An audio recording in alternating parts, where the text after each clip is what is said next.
Hellcats, Cool Dudes, and Patrick Bamford's Left Bollock. Hello and welcome to We All Love Leeds, the show where we discuss our love of Leeds. You all know him, you all love him. It's Mr. Ben. It's right next to me. How you doing, sir? Well, he's on the mute button right now, but thanks for reminding me. I hope his left bollock's more talented than his left foot. But anyway, got enough kids. I'm very well, Mr. Tom. How are you? I'm not gonna lie. I don't. When people say that, it usually means because they usually lie. I don't tend not to make a habit of that. Anyway, bit tired because obviously WrestleMania weekend, blah blah blah. Lots of stuff going on. It's really cool stuff. But well, if you like that kind of thing. Anyway, how are you, sir? I'm very, very well. Well, that's a lie. Still a bit narked. That was just narking yesterday. I was angry at it more than anything. Frustrated with the chance we missed. Because I didn't think they were all that. I personally didn't think that was our hardest game. But it proved to be on paper. It certainly did. That being said, let's go into the chat. Scooby D2, straight in there, well before the show with We All Love Finger. And he wants to say hello to you. Yeah, it's a real thing. It's a duck shaped like a finger. So, yeah. Cyril's cousin. It's Cyril's cousin, exactly. Cyril Duck's cousin. Danny, LUFC Rumsey, although I'm sure the LUFC is not actually his middle name. Of course it's not. That'd be absurd. With all the kindness and stuff. That'd be cool. I'd say that'd be cool, not absurd. Yeah, but say they don't know that, like, it'd be like they're choosing for you before. That's even better, isn't it? Barely come but out. if you don't know LUFC are, and you write your name as John Luff Carside. That's true. As a certain gentleman that we know does. Anyway, so JSY talks football fan channel. I believe the name is Jess, of course. So thank you for the support as well. Awesome stuff. John, as the man Ben himself says, John Luff Garside. How you doing? And all sorts of hellos and stuff in chat. Scooby D2 in there. Danny, Scoobs, names going backwards and forth. Awesome stuff. Where do we usually start with my nonsense meme section? Because we had to fill out the runtime somehow. And there's only so much you can say about the great Leeds United, if we're being honest, before you start to flag a bit. So it's time for, sponsored by Ben, the Sunday Roast. Did you know, Ben, that QPR fired their mascot, Jude the Cat? I didn't know Jude the Cat was their mascot. Apparently they had a mascot named Jude the Cat. Well, they don't anymore. Well, no. I'm guessing the guy inside Jude the Cat. Do we know why they fired him? I do know exactly why they fired him. Because he was flirting with all the female fans. I say all of them. I mean, that's a bit of a stretch, but he was flirting with female fans on match days. And he was given multiple warnings to stop doing it. But he didn't stop doing it. Therefore, banned from Loftus Road. Well, not suit. Yeah. Can't say you didn't see it coming. That's mad. There's millions. Baggy bunch of hairy hem. Oh man, hello. That must be Jimmy. Of course it is. And Russ Morgan, the man with the questions. Yes, that's exactly what he did. I'll handy you type that out, so I didn't have to say it. Yeah, exactly right. Exactly. Neuter Jude. I did have a visual representation of Sheffield United on Thursday night being greeted by Arsenal Man City. Please, can you do us a favour? Please. They did not do you a favour. Clearly. I mean, it's still Sheffield United ultimately, but it's still fit. And also, after today's games, I believe, finished a 2-2 draw, I believe, as was covered over on Jess's channel with respect to her.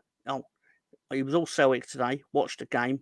Great game. It was a great game. It was a spicy end. There was like 3 goals in 3 minutes or something like that.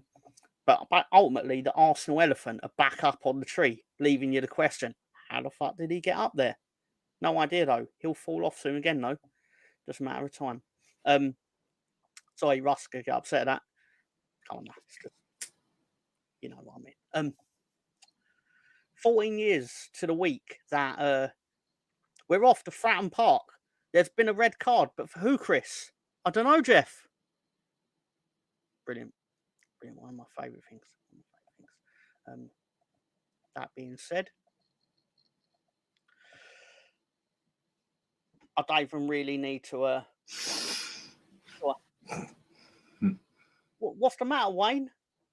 Like you don't know. We're gonna have sex. We don't have to. Of course we do.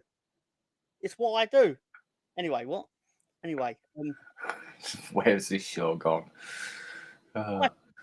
Was out last night. I started watching Man United, but then she suddenly turned up out of the blue. I quickly put some porn on the TV and pulled my trousers down to avoid any embarrassment. Why not? Why not? Also, I believe back in 2003. Oh, my eye. I'm not supposed to get boots in it. Couldn't help myself, Ben. Couldn't help myself. But last one, I promise. Actually, that's a lie. It's a massive lie. Cool. Thank you very much. I think Root should go full Kamara-esque. Yeah, you totally should. Anything that has the word Esco after it is usually good. Rooney only went to DC United after being told the Golden Girls were still active. Makes sense. Makes sense. I'm going to use my favourite TV show, The Simpsons, to depict the transfer between Harry Kane to Bayern Munich. Take this world-class striker, but beware, it carries a terrible curse. Oh, that's bad. But it comes with his friend. That's good. His friend is Eric Dyer. That's bad. But you get your choice of playing him. That's good. Both players are incredibly Spursy. That's bad. Can I just go and bottle titles now?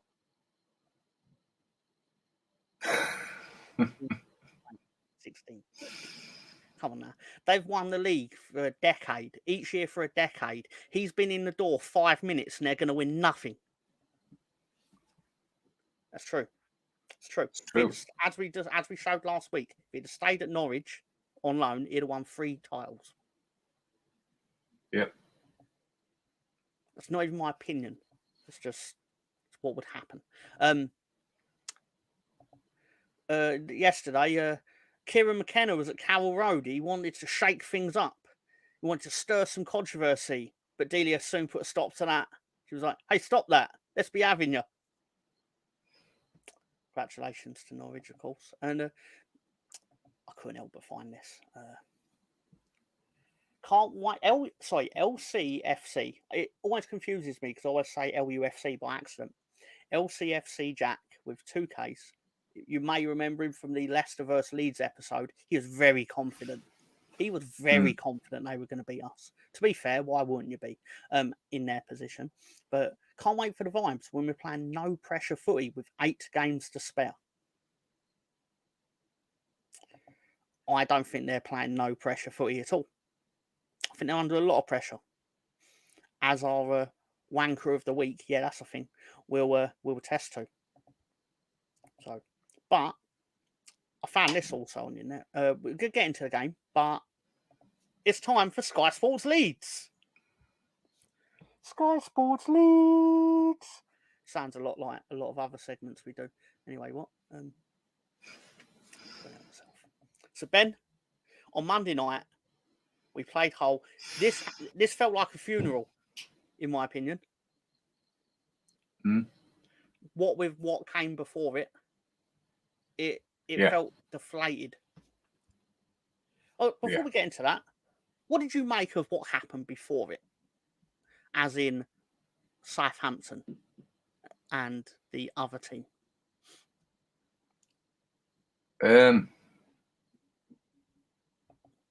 It pissed me off chronically because I'm still under this. Obviously, Norwich did it, but why can't teams just beat this shit? Because they're shit. In a nutshell, they're shit. And fair play, they've they are where they are on merit. I get all that bullshit, but they're shit. The defence is awful. And now I think they're going to struggle without. Yeah, but what did I make before it? It was just typically Ipswich, wasn't it? Where he got 7 minutes from, I don't know. The red card was disgraceful. The challenge after it was more of a red card than that one. But, it's football. It's what we should just expect. I believe I sat here this time last week and I was saying to you the reason I wouldn't hope for a draw is literally because if they are tied going into injury time, it won't stay tied because Ipswich will go for it and will get it. Yeah, that was another thing. Southampton, until they went down to 10 men, were playing for the 2-1 victory about 40 minutes to go. Well, if it ain't broke, don't fix it. Hello, Alison. Yeah, you're right. Yeah, it had all the hallmarks of this can go 3-1 at any minute, and it didn't. And the problem with that was it didn't. And the more it didn't, the more you sat there and just, well, me personally sat there and just thought, this is only going one way. A guy came into my shop at work where basically, cut a long story short, it was 2-1. And he went, oh, this is looking really good for you. I went, yeah, but if you were going to do a bet, I'd bet on Ipswich. He went, why? I went, because this is going to finish 3-2. Because that's how their games go. I hold myself personally responsible, of course, for calling it before it happened. But because, as Leeds fans, you go for the most catastrophising thing possible, right? And, so, cool stuff. Ups and downs, funny old game. Problem is, we did get an up, and then we didn't really take advantage of it. But more on that a bit later. Again, hello, Alison. Thank you for joining us. So we look at the lineup. Anything glaring in there, Mr. Ben?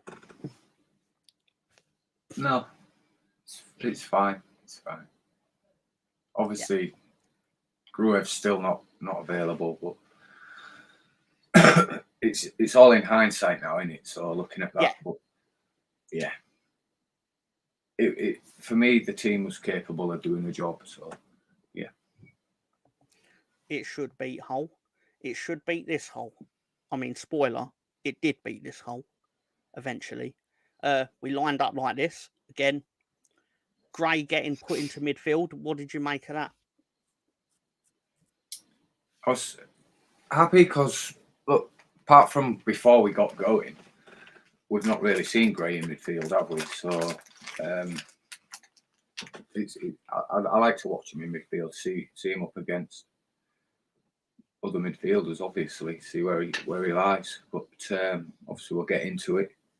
His game wasn't great, but it wasn't terrible. So just want to say hi to Brownie, my favourite Cardiff fan. Although don't say that in front of that Cardiff City fan because he might get upset. But anyway, no, he's a nice lad. He's a nice lad. Just basically what you're saying. He is a midfielder, so if you get the opportunity, put him there. But it's a swing or swim kind of thing. But I thought he did all right. Obviously, this is how they lined up. To be fair, they kind of have to go up because of the sheer investment they're putting, or they will get infinitely worse as time goes on. Because that's the nature of the Championship, right? If you don't go up, you do get worse. Yeah, because definitely. then your spot gets taken by the other parachute teams. Like Hull were a parachute team at one point. Well, unless West Brom win the playoffs, they're going to find that out. Yes. Yeah, exactly right. So. Exactly right. 3 West Midlands teams. It's like London. Bloody hell. So, obviously, before the game, Chris Loftus, Kevin Spate, tributes, obvious reasons why. I do want to commend Hull. I mean, I don't commend them on anything, but it was nice of them to obviously ask for their fans to not turn up with the Turkish flags and things like that. Because, to be fair, there are clubs where they would turn up with that. Yeah, of course there are. And there's fans in our that do it the other way around. unfortunately, every club's got morons. Exactly.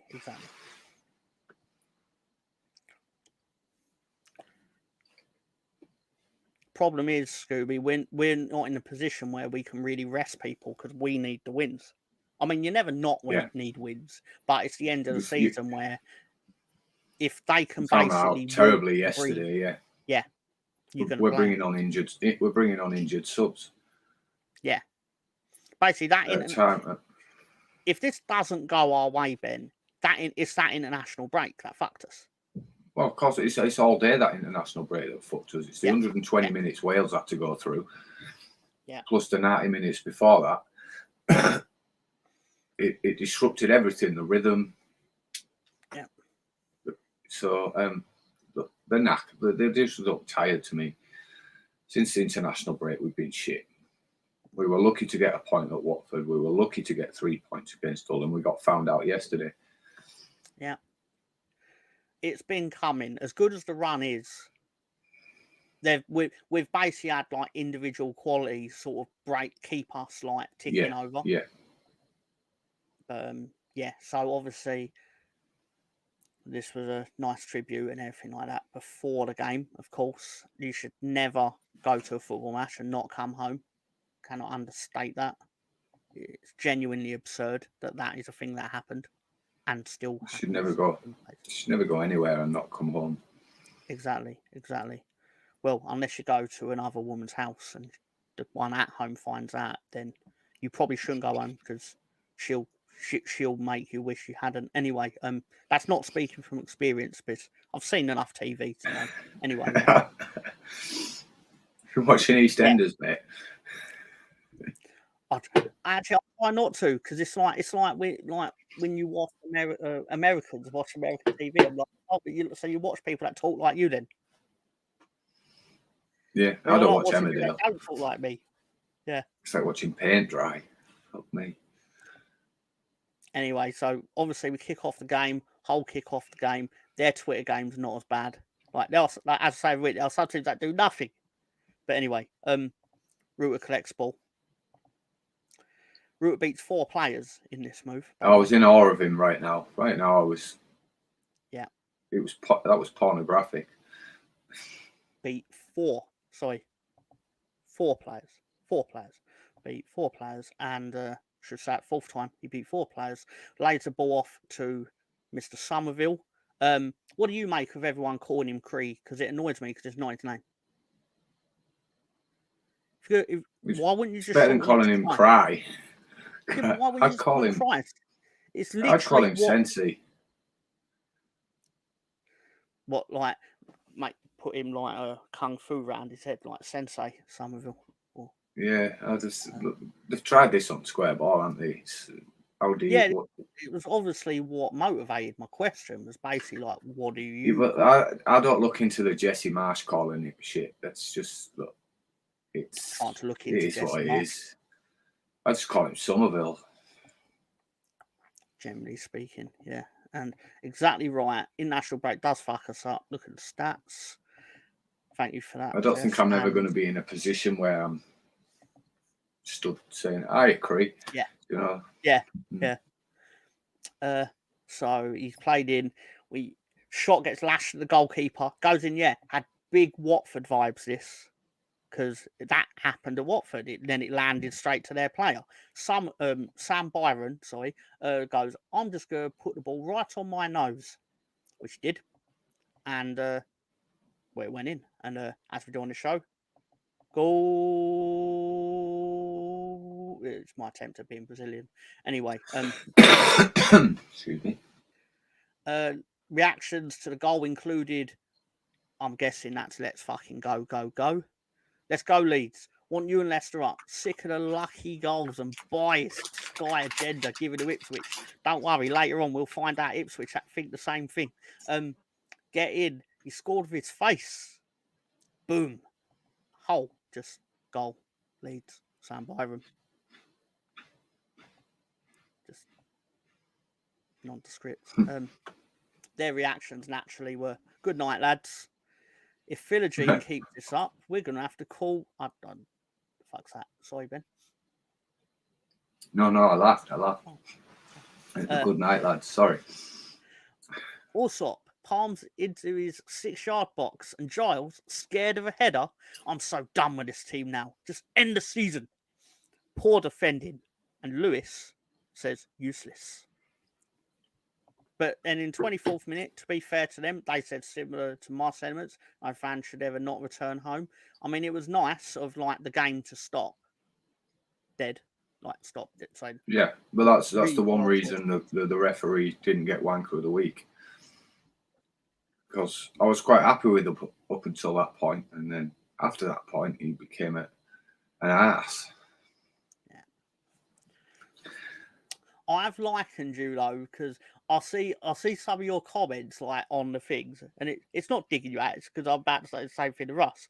But our very own Russ Morgan as well. You and him are very similar on referees. Very similar. Yeah, they're all fucking shit. If you're not good enough, right, don't do the job. Do you know, I can't drive a train, so you don't see me driving a fucking train. If you can't referee, don't fucking referee. Simple as that. I'm sick of referees, right, that think that they're in charge. You're there to referee a game. You're not in charge. Do you know, they piss me off.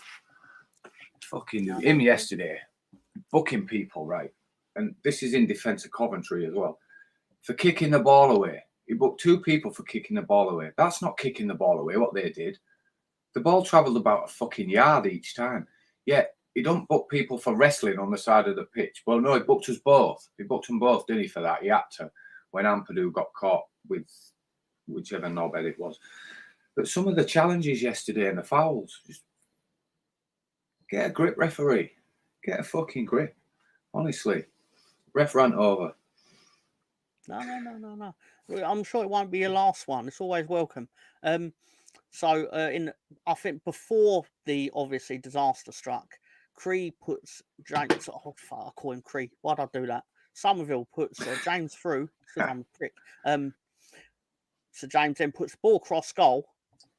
And this is the start of Bamford's fucking disastrous football. Like, for context, if I was to, like, if you're not a Leeds fan, so you wouldn't have watched the game in all likelihood. If I told you this ball goes across the orange shirt, so the orange shirt does not clear this, you'd think all day long it's a goal, right? Yeah. Wrong. You'd be wrong. Effing wrong. That's the clip doing him justice. There, that's the clip you should look at. That's where he misses from people. Went over the bar, didn't it? I'm sure it did. And then had the cheek to look at the turf, like it had bobbled. Coventry booking. I'm not one for. I don't like to call out players and hate on them, but you get periods with Bamford, don't you, where it's goals and then just shit, and we're in that shit period. You know what it is? It's when he's so safe in the team. He's won his place back and he ain't going anywhere for a while. Well, he needs benching for me.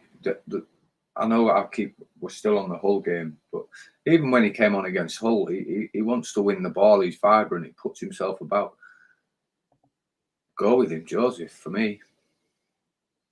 That's a fair point. I suppose you go for broke at this stage and there's no real reason not to try it. We've got to change something because this team's tired. Yeah. Well, anyway, basically, then happens, which everyone, regular viewers of this show, knows what that means. It means Philogene had a shot which got blocked by Sam Byram. It falls to Mr. Morton, who basically dances past our defence like they're nothing. And they're not nothing. They're Leeds United defenders. Why this is not good enough. Morton puts the cross in, and Carvello just beats man at like goal side, whatever you want to call it. Ampadu on it, yeah, goal, and it just summed up the day, really, in my opinion. At that moment, I was sat at work. I had my head in my hands, like probably shouldn't admit that. That's what happened. So Leeds like goal, Hull. Carvalho equalises for the host. Half asleep here tonight. Leeds need to seriously get into this. I mean, yeah, that's quite. And then Katie Kidd works out. No, actually, we're the hosts. So you had one job, Leeds Twitter. You had one job, sir.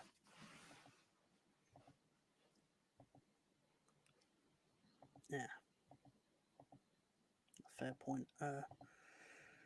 More anger, obviously. Usual Easter weekend. Then can't say they don't deserve it. Easter Monday. You're the host, lads. Yeah, it was brewing the equaliser. I mean, it was. It was. There's sure all that. Hull thrilled with it, obviously. In case you didn't know who scored, names them big letters. I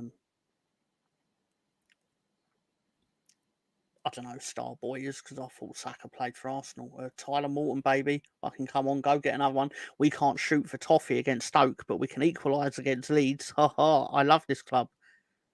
So it's typical Leeds opposition. And my favourite one from Jack Tullett: "You horny tigers, get another." Just football. Another. Yeah. A bit of cat love. Yeah. Yeah. Coming from a fox this time. Obviously, half time, Sarah. Reactions included: "Take James and Bamford off now. April Fools is over. We're in trouble. We look clueless. It's equalised and both have finished with 1-1. Don't know. This Mohammed guy ends up on there a lot. Now in the next half, I'm pretty convinced he's not a real human. I'm pretty convinced it's like a program. Now in the next half, you have to score must at least one goal. All right, maybe he's a real person. Get Bamford off. Joseph yeah, that makes sense. I wonder if he knows Tony, the towel prophet, as his Twitter handle is. So obviously level at break. Hold back. Up the Tigers. Unreal defence from Bamford. How much did we pay for Bamford? Allsop, your hero. Nice of Bamford to help us out with our defending. In my opinion, barely fuck all happened in the second half, and it was petering out to a. Obviously, Joseph came on, hit the post at Sarah. We're missing the point where they just dominated the ball and the game. Yes. If there was going to be a goal in this game, it was going to come from orange shirt. Oh yeah. Until this happened. My favourite part of this. I still don't get why he did this. Yeah. I can tell my favourite part of this, I have it right here, is how he did the universal. If you put your hands up like that, it means you didn't foul him, which is not true. Evidently, it's not true. But all footballers do it. Yeah. All footballers. He's like, ref, my hand. I mean, but you didn't foul him with your hands, so why is it relevant? Why is that relevant? But anyway, Hull basically penalty awarded to Leeds after Regan Slater fouls Crescencio Somerville as he enters the area. Whole reaction to this. They know it's Stonewall as well. What is Slater doing? What's he done that from exactly? Exactly. Like most football fans can be pretty delusional on their own from the protection of their own social media. But most of these fans are basically going penalty. Of course it's a penalty. What is he doing? I wanted to buy that guy a drink. I really did. Yeah. Because like you say, it was petering out and then he just give us 3 points. Thanks, mate. If he hadn't done that, they would have either drew the game or won. It would not have gone the way it ended up going. Spoiler, it goes a completely different way. Then we also got the obligatory penalty taking argument, like they're kids on the playground. Anything in this, Ben? Yeah, Junior's just glaring at him saying, give it to Cree. Look at the whole guy. He looks like he's been superimposed into the picture. I love how he just casually, like they're debating / arguing, whatever you want to call it. Junior just casually walks over, and about 4 seconds later, it's settled. I liked how he had the ball to begin with, and he starts laughing. Like, I aren't really taking it, guys. Like, yeah. I just want to see how you react when I hand it over. I'm gonna do what you did, Joel. I get Pat. Sorry, not Joel. Pat. I'm gonna do what you did. Yeah, Pat. Do you remember when you handed it to Joel, where everyone cheered? No one's gonna cheer when I do it. If he'd have scored it, I would have put it this way. I'd have probably been done for indecent exposure at work. I'd have had a sex change and had his babies. Yeah. I would actually look into the science behind having Junior Firpo's child.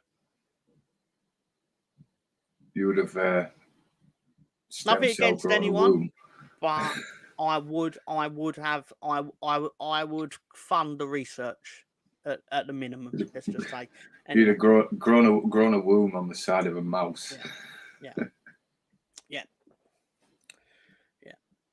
So obviously, he then waits. He shoots, and fortunately for him, whole goalkeeper goes the wrong way. I know. Could you imagine him missing? What was your confidence level before he took it? I didn't know he. I just thought, this better not go tits up after that little melee in the box. Well, I didn't know it had happened because, as I put in our thing, of course, I was working at the same time. My TV's at work automatically set to shut off at the end to get rid of people. So basically, I didn't know we'd scored. I just thought the way the game played, it felt like it was just going to play out to nothing. Well, I texted in about the Dan James goal, and then your reply was there was a 2-1. And then it was like, wait, we got 2 goals? What? Yeah. Unfortunately, people, I do have to work. Unfortunately, can't. YouTube ain't putting the clothes on my back, but you know what I mean. Watford should have had a pen. We got lucky that Ampadu. Yeah, but the thing with that Ampadu challenge, Scoobs, is that if we had got a penalty for that challenge by Watford, Watford would have equally been furious. And I believe the commentators did say, to one page, you'd hate it if it was given against you. But at the same time, we've all seen the worst decisions ever. So, anyway. They iron themselves out, them sort of decisions. Yeah, they do. They really do. So, where are we at? So we score it. Oh, hang on, sorry. It's really, really bad form of me. I'm just goal, blah, blah, blah, goal. I mean, that's the look of a man who's going to score a penalty when he decides he's going to take it, if we're being honest. So I say that. He adds a miss to his name this season, doesn't he? I'm starting to feel that our Twitter guy just likes to over-exaggerate the amount of letters in each word. Oh, yeah. I had to work out how many L's was in Nonto's name when obviously he scored the goal at Swansea. It was 5, by the way, to find the tweet. Anyway, it was 5. Obviously, hard fought, kept fighting, got the result. Did we? Oh, no, we did, but it seems a bit. It weren't over at that point. So, anyway. Lovely strike. Boom, goal, blah, blah, blah. Oh, Mohamed's back, of course. The prophet of Leeds. That winning feeling. I don't care that he scored that. Farker needs to put him in his place. We all know Peru is pen taker. Is he? And that could have caused massive division on the pitch when we have 6. We've had multiple players take penalties. What are you talking about, CJP? Sorry, sir. Relief, great. Luck, Leeds United. Magic Jim, who is clearly an Ipswich fan, because I'm sure that's a picture of Jim Magilton in his former Ipswich manager and player, said, Luck United using voodoo to get a last-minute pen. Okay, let's unpack this a little bit. United. Okay. Let's unpack this a little bit. Not even 2 hours before he wrote that, they scored at the end of the 7th minute of stoppage time. Of a 3-minute stoppage time, yeah. But in a game where were we lucky when we where it came from? Battered Ipswich twice? Or was that just? Where that 7 minutes? Or was that just levels? Was that just levels in football? Maybe. Take any buyouts out. Was it or not? For me, yes. Been Leeds chats. Everybody's no bollocks. They didn't say that the other way round. 3 Dutch penalty takers, 0 any nation corner takers. Archie, please. Yeah, our corners are shocking. They've always been shocking. They've been shocking like as far back as I can remember.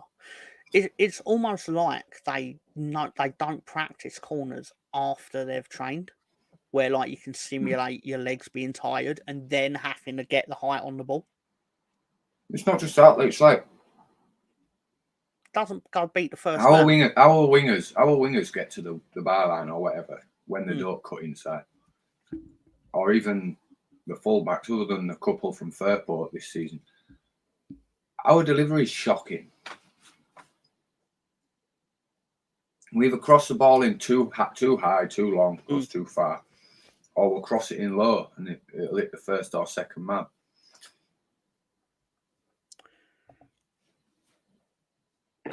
I don't get why the final ball is so difficult. In my opinion, I think it's a sin to not beat the first man from a corner. And I know there are people that don't feel strongly about it. I know there are people who are like, I don't think it's a thing, and that's absolutely fine. But me personally, I think professional footballer should be able to kick a football past the first post. When you're intending to I don't know if you've had the luxury of playing with a Premier League football to a Sunday League football. There's a massive difference. It's very heavy. If you dropped a Premier League football from like out in front here, it bounced way above your head. Whereas the Sunday League football will just bounce and drop. There's massive difference in it. So there's a reason you get all these wonder goals and a goalkeeper can kick it 500 yards.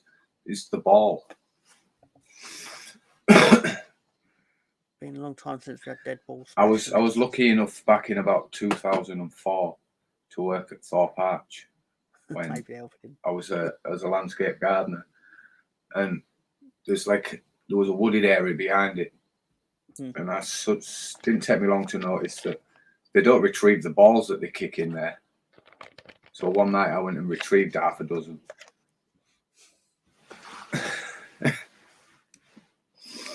Obviously, for legal sake. That's how I know the difference in them. Yeah. Always good to learn new stuff, and that sounds more sarcastic than I mean it. It actually is. So yeah, we the whole reaction obviously was it's crap. We have such a talented team, and yet it's been one of the most unenjoyable teams I've ever watched. Looking forward to hearing we're almost there in the post-match season over. I blame Allsop. Why? What did the goalkeeper do wrong? Apart from go the wrong way, obviously. Top 6 gone. Fuck's sake, embarrassing. I would blame Allsop for that goal, right? Because he loitered around far too long after that corner. Oh, right. Because he should have. The corner came in, and the corner came in. He got nowhere near it, and then we threatened to break out. At that point, he should have gone back to his goal, but then they retrieved the ball, tried again, and then we threatened to break out. He still stayed, and then we retrieved the ball and we went and scored. So yeah, the keeper was at fault for that goal. I don't like the hockey thing where the goalkeeper comes up or a no net. It's just like, look, you're not a fucking striker. Stay where you are.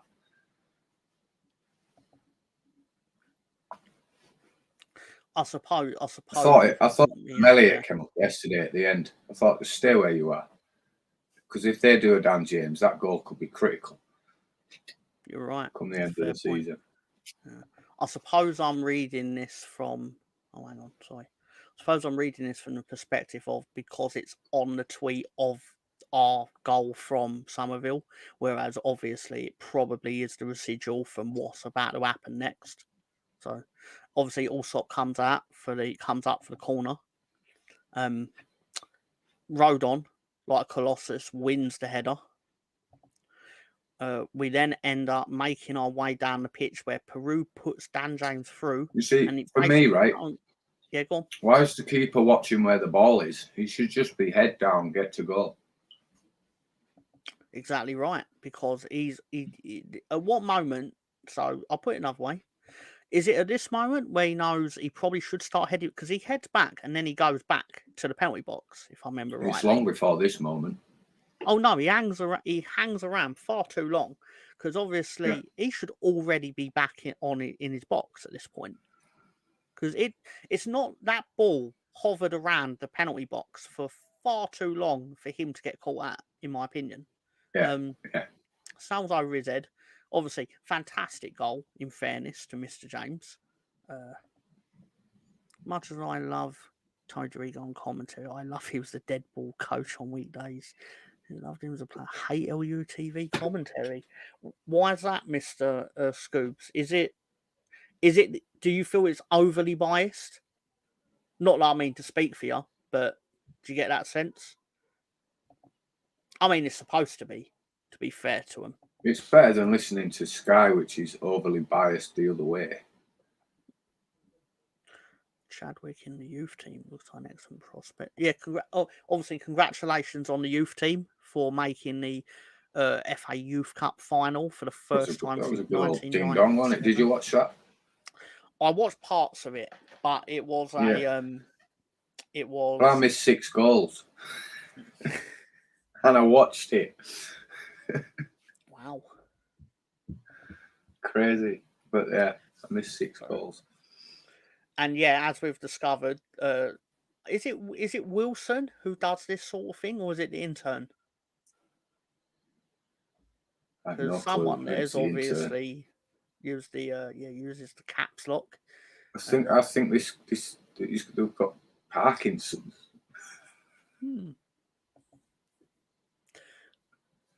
Speaking of back to, I just find everything online, Leeds United is arse. From buying tickets to your membership to trying to watch the game on LUTV when you've already set up an account and it don't recognise your fucking login details, so it makes you. I've got about 30 different email addresses through having to every game that I've ordered from LUTV. I have to redo it because it don't remember my details yet. It sent me an email to that email address. It's like backward. Everything online is backward at Leeds. If the 49ers need to do anything, it's sacked a lot of them. Start again. Bloody hell. Okay. And they don't reply to your emails. They're dross. Why would they? I mean, they should, obviously. I mean, it sounds sarcastic, but there was no way the goalkeeper would get the ball. He was casually running into the box, but why again did he go up front in the first place and stay there longer? Yeah, that was my. Obviously, the prophet said, "Oh, that's an amazing goal! Wow, Leeds amazing." Oh, where's Josh Hope? Where is Josh Hope? It's like since he became a star of this thing, he has disappeared off face of the earth. I wonder if he's got me blocked. I wonder. Anyway, David Beckham-esque. It's not. David Beckham's goal was scored at Selhurst Park, which is about 5 feet long or something like that. Yeah. Who's behind your halfway line? David Batty scored a goal from further out about 3 days later for Newcastle. But no one remembers that, do they? Because he doesn't look as good next to Posh Spice. Shame it's which one. Anyway, what? Reply when you get a ban. So obviously the whole tweet goal, Dan James, blah blah blah. Cheers for coming, lads. So I think that's a Leeds fan. Oh yeah, Brad LUFC. Thought he let his country down. Oh yeah. That was a bit of a justice. Rossinia out. I mean, that's a bit absurd. I'm sure it's a joke. Once a defender, always a defender. Liam. Not going to pile in on the guy because it's his first season, but he's got to have a plan B in his locker. Oh, Liam Rossina. Yeah, sorry. It's weird when people use first name terms, people in football, and then you expect to know what they're talking about. That match was crying out for C to throw a striker up front. may as well call time on this season. We played well today, but where was that against Stoke? It's laughable. Obviously, this was the differing managerial reactions on the third goal. But he didn't score many goals, but those he did were all stunners, yeah. Looks cracking. Yeah, they were. Yeah. With hand around Nicky Butt's throat, though. That's fair. That's fair. And then obviously at full time, they're exchanging numbers. Not there's anything wrong with that, of course, but anyway. What finish? Full time reaction. Ellen Road, obviously, on the Leeds Twitter was basically so relieved. Very lucky. Outplayed and outsung for an 80 minutes, but worth it to see Dan James score after the grief he was getting. What a goal from Amy Lee. I wonder if she's the Amy Lee from Evanescence. Anyway, Joseph offers more than barn door of late, I'm guessing. Great result in the end. 3 much needed points. Got to be starting Joseph going forwards. So much more energy of him up front. Always looks like something's going to happen. I'm not sure how true that actually is, though. Is it true? Because I feel like when a young player comes on, we all like just over exaggerate because they've got energy. I think it became more apparent in the next game. Okay, fair enough. But when he came on against Coventry, he wanted to win the ball first. There was just more energy and more desire to win the ball, to get there first, to do something. And I just feel if you've got 1 or 2 players like that, then the rest of you can find something extra off it. I suppose I just want the quality to match it. Look, I think he can do it at this level, so why not give him a go? It's like KG says, too many managers trust Bamford. Of course, he does a job, but he doesn't do a job of putting the ball in the net, does he, when it's a fucking yard out? Last few games, maybe he needs to dye his hair again. It's a fair comment. Must be the source of his powers or something. Obviously, the whole Twitter account said they lost. Proud of the team tonight. Made the top side look very average and could sense the tension in the stadium. Result flattered Leeds, but that's why they're up there and we're not. Something to build on, Sarah. He does a second one. I ain't reading that. Well, Leeds has rubbed it in and also confirmed the playoffs are gone this season. Cheers for the 3 points. I wonder what they are going to do next season, though, considering they've spent a lot in January. Do you think it's over for their playoff push? No, I don't. I mean, no, I don't. It don't look great, obviously, considering Norwich won at the weekend. So I believe the gap is... Well, and Coventry as well. So. Yeah, I mean... we'll see it in a minute. I've got the table up. But anyway, so 1 second. Yeah, so obviously Somerville with his Sky Bet man of the match does his back to winning ways thing. I'm one of these. Do you think it should be that the winning team gets the man of the match? Not necessarily, no. No, I don't either. And I feel that Sky just do that anyway. It's got to go to the winning team because he want man of the match. Coyle was man of the match. Hands down. Until he went off, he was everywhere. He was like possessed just to do well against us.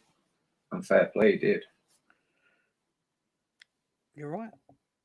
But yeah, it's like they just go along with like the narrative of the game rather than who actually who scored goals. It's just fucking basic, isn't it? It's lazy is what it is. If at 1-1 you had told me that a Leeds player was going to get man of the match, I'd have been shocked. And I'd have thought you were lying or delusional or something like that.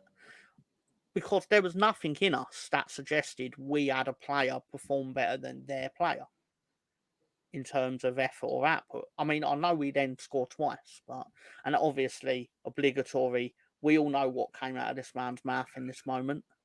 So, it's the let's go of the week and all that. I mean, Dan James has a go as well, but he's probably trying to fillet a giant. That don't look believable, does it? It's... No. I haven't seen Casper in a while, if we're being honest, but there's anything wrong with that. Anyway, so yeah. Let's go into our lovely graphics created by director John. Obviously, this is how it played out on the score sheets and the stats and all this. It felt very. We were not in control of the contest. Hull controlled the contest. Hull took advantage of deflating Ellen Road, I'd say, halfway through this or midway through the second half, first half. Sorry. I think he's locking up Russ's hair. It's getting a bit natty. But I mean, it is what it is. It's what it is. But it's there for any of the. And I'm not insulting you, but the stats nerds out there, they love this kind of thing. So, it's getting very Don Goodman. Is his hair? Yeah.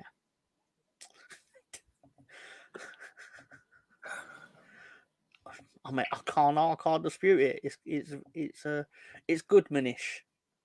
It's Goodmanish, but don't worry, it's not the last we'll be seeing him. It's Goodman.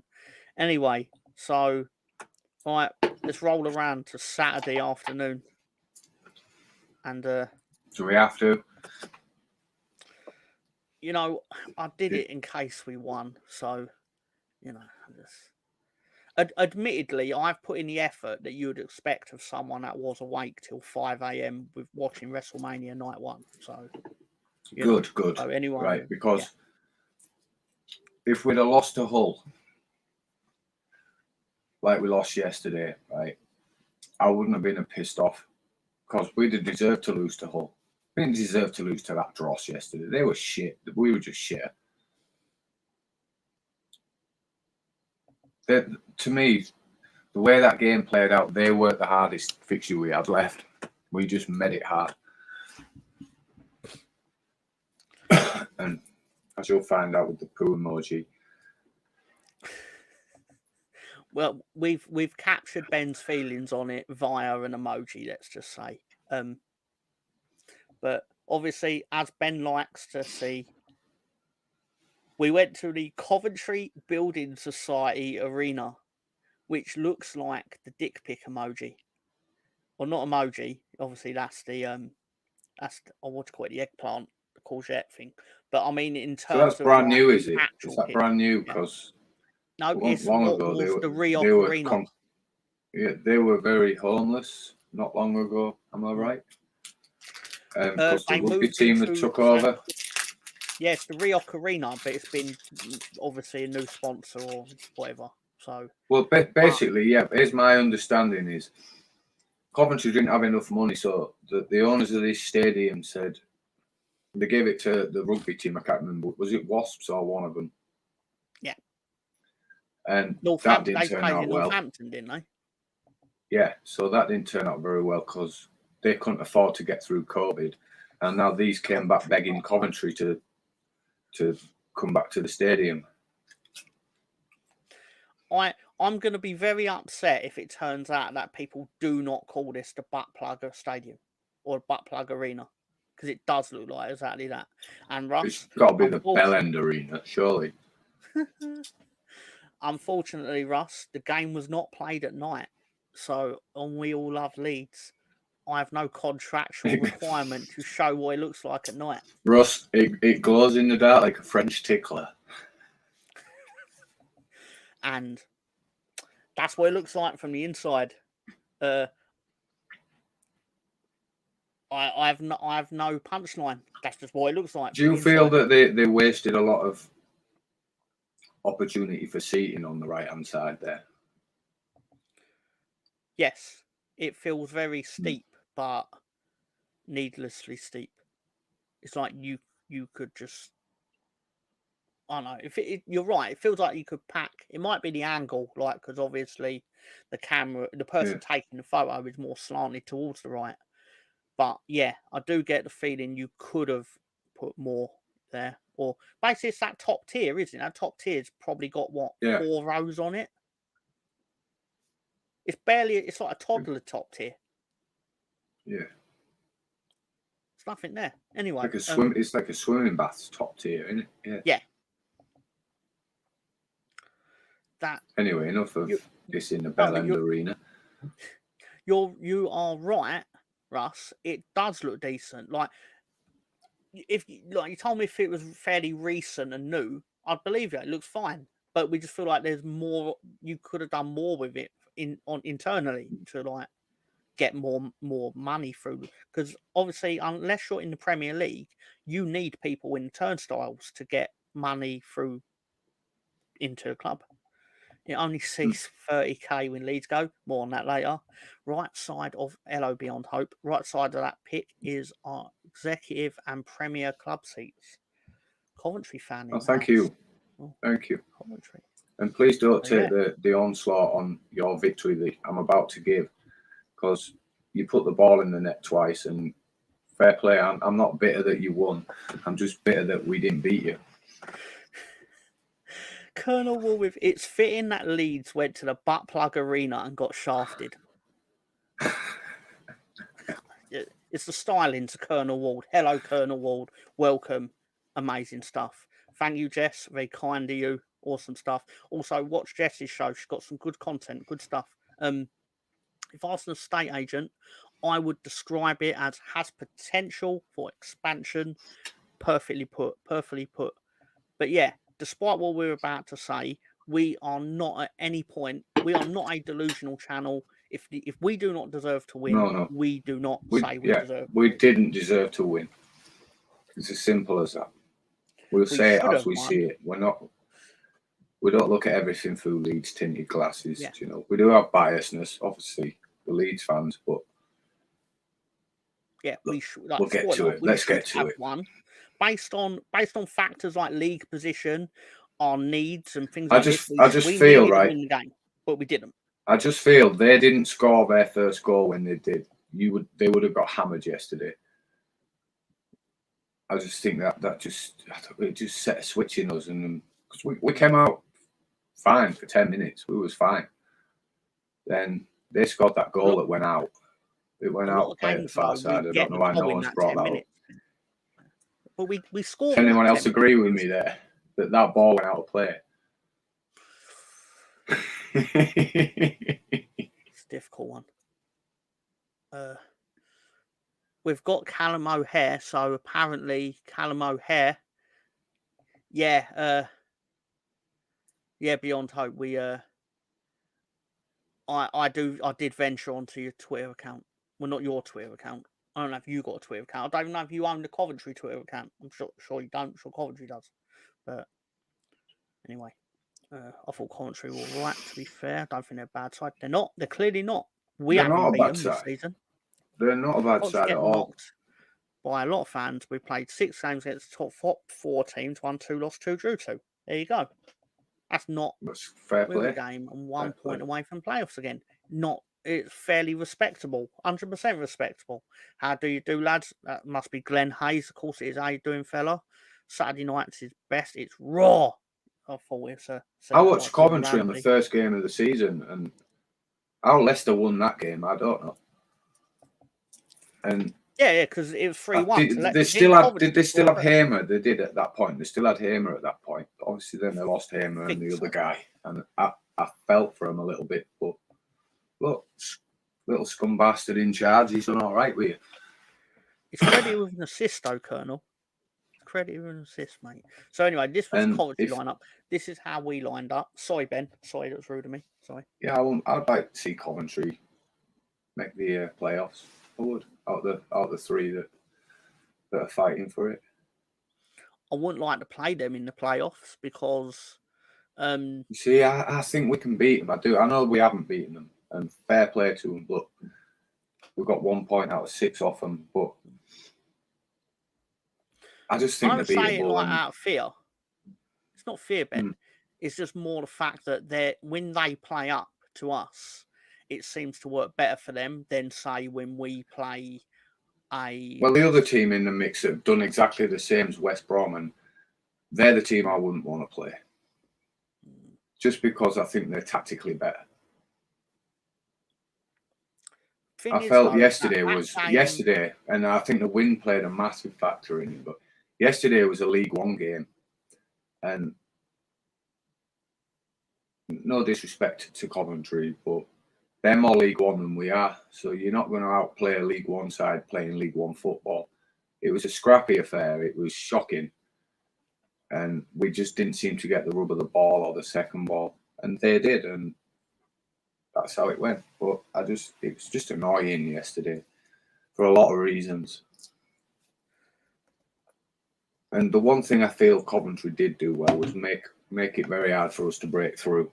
But yeah, a lot of teams have done that. Just you got your we've just got goals, to and get then better. if you've got your goals, you've got every right to defend them. Yeah, But it's just frustrating watching it, isn't it? When he just brings everybody on up front, and it's like, well, where are you going to put them all? and it always ends up the same way. Peru plays the midfielder of the forwards, and I don't know, but this is obviously Gruev highlighted as returning. I think he got booked about 9 minutes in, if I remember rightly. But so if that's not Leeds, I don't know. I think that's the only foul he actually gave. Both sides, by the way. Fucking useless referee yesterday. Absolute useless. But yeah, so did you have any thoughts on the lineup specifically? I was happy Gruev was back, but I was also questionable of how fit is he. Yeah, because it and feels obviously like the same was the bench was just filled with injured players, Joseph and Cooper. If our mate Brownie's listening, I don't want to upset him by saying this, but it would have been more handy for Leeds had Finland beat Wales in that semi, because you ended up not qualifying anyway, so it wouldn't have mattered. But we'd have had players less get injured, less get their confidence knocked, and things like that. I just go back because I forgot to mention this on the Hull game. So basically, we got the confirmation against Hull that Farker doesn't trust Shackleton when he's playing with an injured Byron for the full second half and brings him on in the 90th minute just to bolster up your defence. So I got that feeling when they made up his illness. It's like he was fit and then he was ill, and they were on about giving him a contract. It just all tied in with he's going. Mr. Coventry has said, I'm sure he won't mind me calling him that, Leeds have a Prem quality squad. You'll get promoted in Autos. We're well behind you. I mean, I'm sure he means in the table, not personally behind us. Building a strong champ squad. We also have Robbins, who is a class tactician. He's done really well. I'm not taking anything away from Coventry. I don't want to come across as bitter towards them because I have nothing against Coventry. Look, they deserved to win yesterday. Not overly on what they did going forward, but inevitably they were the better team in the game. So yeah. Basically, that's the consensus that you're going to get from me as well. Is nothing majorly happened that would have convinced me. It was a shite game on it. It was a crap game. Let's be honest. Obviously, Liam Kitchen was going to put in the performance of his life because Bielsa took one sniff at him and went, nah. And sent him on his way to Forest Green. A quick question to you beyond hope. What's your average crowd at home before we come to town?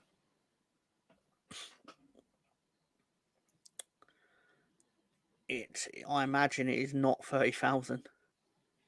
I'm not knocking them. I mean, they've had a shit time of it over the years. Growing up, Coventry were a decent side. Yeah. Growing up, now this is totally wrong, but I have a picture of teams that were in the top two divisions or whatever when I was growing up. Yeah. And I have a picture of Bournemouth were a fucking League One club, League Two club, or Division 3 and 4. So that's where they belong with Brighton. And they're small minnow clubs. Coventry were a half decent size. My first memory of Coventry obviously was Keith Ouchin when they beat us in '87. So I obviously remember him because he was at York City, which is where I live. So Okay. Oh, it's interesting. Because obviously there's the natural assumption is going to be that Leeds, the attendance is because obviously it's a record attendance, but as Beyond Hope has just said, you'll get your cup semi-final tickets based on attending games. Hence why people were probably there to also make sure they could go to Wembley. I get that for the home game, but we do that for the away game sort of thing. It's a points-based system, and I just think it's rigged. Okay. Because unless you're when they do actually get released to members and membership holders and whatnot, or season ticket holders, you've got to be fast. But it's like you get rewarded for. I think it should be like you get 3 a season done, so everyone gets to go. Because it's not for the want of people wanting or trying to go to the away games. They can't get the tickets for them, but the same people get the tickets. Do you know? It feels like I a just think who it's you know kind of thing. Yeah, of course. I'm not taking away that the fans don't deserve to go every week, and their support's obviously wanted, but I just feel it's rigged. When you try and get a ticket for an away game, it's just impossible unless you've been to 500,000 before. Sorry, didn't mean to press that. So yeah, this is how we actually rocked up at the butt plug arena. I shouldn't call it that. I should have more respect for him. But obviously, I'm pretty sure that they don't actually mind us calling it that, considering that the twats who only kicked them out once. Do you know? Well, that and people will go, "Oh, why'd you call it that?" It's like I bet we're not the only fan base that have noticed it. Let's just say I'm sure they're not blind, and they took one look at it in an overhead photo and went, it looks like, Anyway, so obviously, in hindsight, obviously this front four probably needs a bit of freshening up with a. Oh, you had the same one I had then with Grew Everett right back. So, why do you think they went with Gray in midfield and Grew Everett right back instead of what they usually do? I don't know, but it had it on the. I can't remember which app it was. One of the score apps, not SofaScore, the other one. It had it the same, so I don't know. It must have been how it was released. Yeah, I can get pretty bitter at football, but I'm never ever going to sit there and say I want Man United to beat a team because that team beat us in a league game. Never. Want you to smash them, but not smash them enough that they sack Ten Hag, because we need to keep that train. I think going. writing's on the wall for him. The writing is on the wall for him. He's gone They in the sacked summer. Louis Van Gaal for worse, or for less. Sorry, not worse. I think Ollie should come back. I miss that Ollie's at the wheel. That was the best champion football. Yeah. So obviously, never know. Mark Robbins might get the job. Well, I'll see stranger things. I mean, I know he's former Man United, well, obviously. I've seen something ludicrous that Gerrard's getting an interview for Liverpool's vacant job. What, based on winning SPL? I just don't feel that people like him and Lampard, it's just bullshit that they jump everybody who's been coaching for years to the top pinnacle. Why? We have a habit of beating teams and then sacking their manager the day after. To be fair, we had that a couple of times this season. Obviously, we got Rooney the boot. Ironically, Rooney of meme an hour ago fame. It's to find they want Southgate next. Apparently, no chance. Literally. Well, do you not find that's bittersweet because their first game was Brady's sort of first game, wasn't it? And then they appointed Rooney.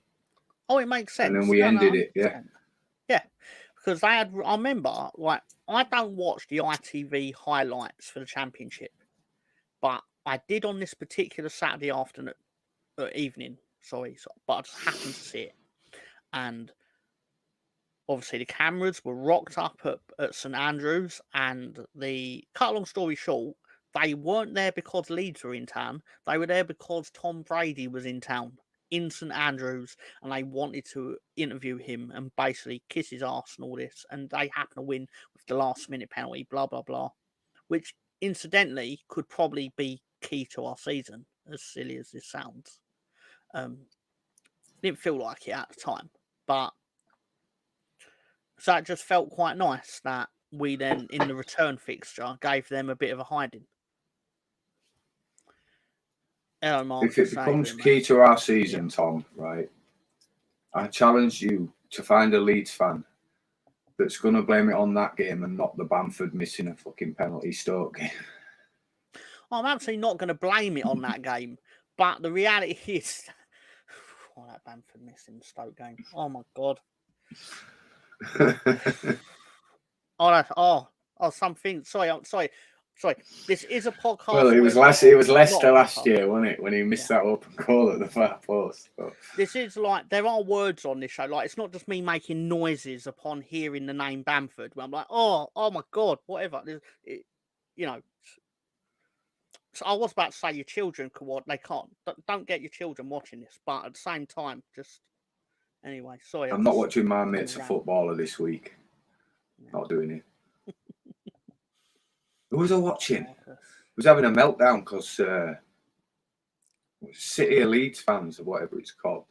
The nutter who calls his fucking microphone a badger. I actually like him. He's quite funny. But he was having a meltdown because Darlow let that goal in from Joe Wilkinson. And it's like, mate, right, he didn't even try.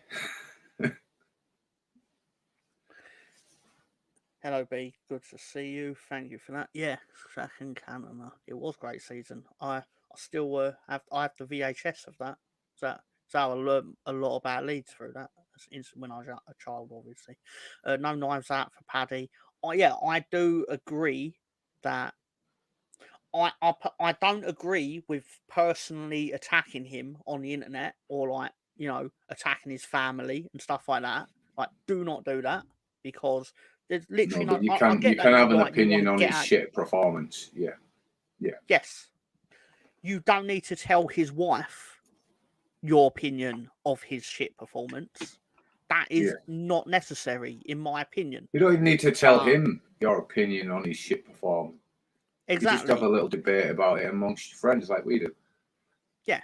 I imagine he's not gone home thinking he covered himself in glory yesterday. I mean, if he has, that's a bit of an issue, but it's like let's say one of you works for Sainsbury's and you delivered Bamford shopping to his house and you've forgotten his baked beans. He's not going to get on Twitter and fucking dish you for not doing your job properly, is he? So exactly, he's not going to message your wife and tell her that you want the dog kicked down the stairs, which is apparently something that did happen to him. Wholly unnecessary, and I'll be the first to say it's wholly unnecessary. But I will also be the first to say he has not been up to par lately, and we need players to meet the par and exceed it. Because there are no prizes generally given out when you don't, collectively. I hear people, they say, oh, he's a confidence player. And I understand that term, but when you're a yard out, it's not confidence. It's negligence. My thing with him being a confidence player is I don't think we can afford to hang around the 4 months where he doesn't have the confidence but plays. Compared to, don't get me wrong, last 3 months he's been really good, generally speaking. Like he's put out good stuff, and I've always admired that he wins his place. When he loses his place, and we try to move away from the 2019 Leeds team, he always goes, right, I'm going to dig my heels in and win my place back, and he usually does. Right, so let's drop him and let him win his place back. Yeah, exactly, 100%. I admire him for that. But at the same time, I don't admire him dropping his tools. And I'm not saying he's down in tools purposely. I'm going to get to Piro's chance in a minute. Back up. Sorry, sir? I'm going to get to Piro's chance in a minute because I feel that if you saw that shot from behind the goal, then It was more a good save than a bad miss. I mean, for context though, I don't actually have the photo of Piru's miss purely because it was 7 a.m. and I wanted to go to bed. But two missed chances, should have scored them. Yeah, Brother Lloyd's a Leeds supporter. There's a Leeds supporter in every town. I mean, I'm from London, which is like about 3 There's hours one in away. every family, isn't there? Yeah. I don't want to use the word virus because that sounds like really negative, but it does feel like there's just, there's an outlier in every group of people, and it's like there'll be 1,000 The rumps Man escape United the fans. litter in every city. Yeah, and there'll be someone sat there like, oh, but I support Leeds though, and they'll wear it proudly. Then you will never see a Leeds fan in a group hide that they're a Leeds fan. That will never happen. But I don't think weak, John. I think if you see what he tried to do, he tried to be clever and put the ball in the bottom corner. Granted, he should have put his fucking laces through it and he would have scored. But as he tried to do that, he didn't get the correct connection on it, which inevitably let the keeper put his foot there. But it was a cheeky little attempt, and if it had paid off with a bobbing saying great finish. But there was look, yeah, I get it was a bad miss, it was, but I think it was more than a bad miss, it was a good save. But he should have put his laces through it from that far out. I can see why you see it that way. When Coventry kicked off, they had 2 comments on the post, which basically went, please win, lads, I'm on my knees. So, there is that. And I believe it's push up Sky Blues is their hashtag. I thought it said pubes. Their mantra. No. I did look at it. It's like there's a song that was released and part of the lyrics is push up Sky Blues or something like that. And it's the mantra that it's like they're marching on together basically. With respect. Play up Sky Blues, there you go. Yeah. Thank I'll you. play up Sky Blues. My apologies beyond.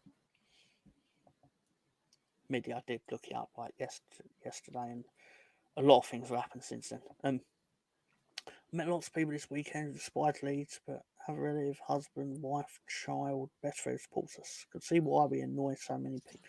Yeah. Because there are a lot of fan bases that don't see why we are a big club, but there are a lot of fan bases that don't think that we're as big as we think we are. And that's where you then become like one of those hated teams. And that all goes back to the 70s as well and things like this. Thank you for that as well. Yeah, that is. You just got to look at that. Yeah. We sell more shirts than half the Premier League.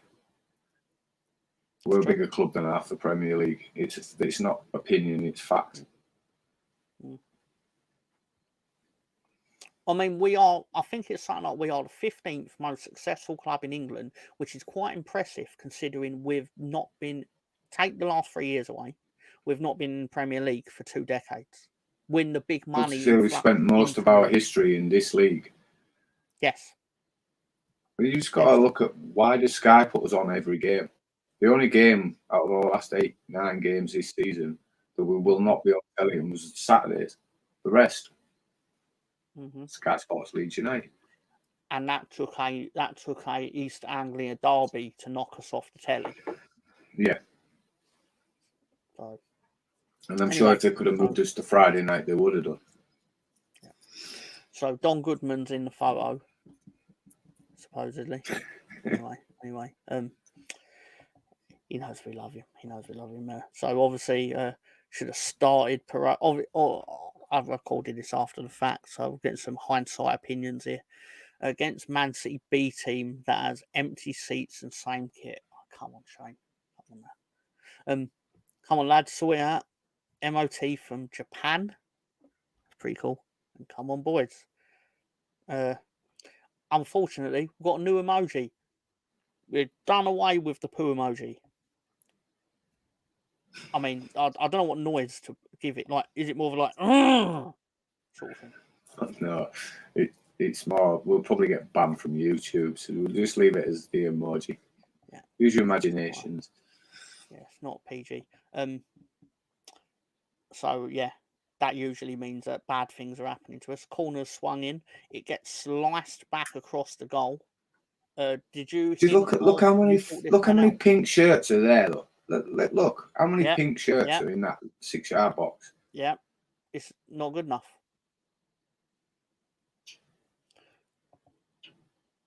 Dare I say it's outrageous, actually, the more I think about it.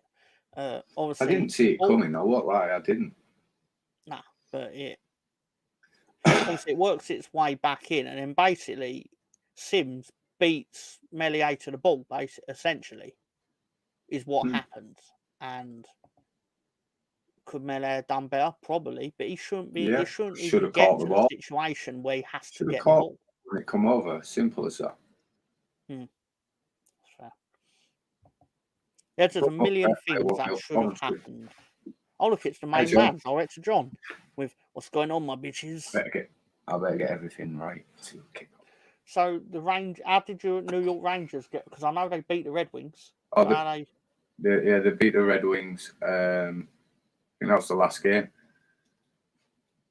They've only lost one in the last 10 or something. That was the other night against the Penguins. I see Ben is still using the incredible sinking chair.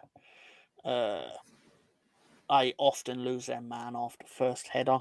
That's a astute point. That's fair, more than fair. And John Garside with big up, Director John. John keeps us honest. They play the Montreal Canadiens tonight. John, we need you to knit us some merchandise. We was discussing it earlier. Yeah, get your crochet needles out, mate. So, 9th minute goal. Ellis Sims gives the home side the lead, and to which, obviously, imagine thinking you're better than Leicester. Always been a scrap between the Tractors and Leeds for second.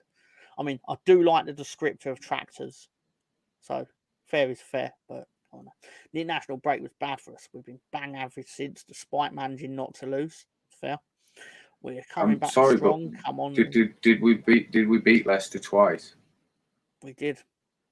Yeah, so we're fucking better than Leicester then, dickhead. Sure.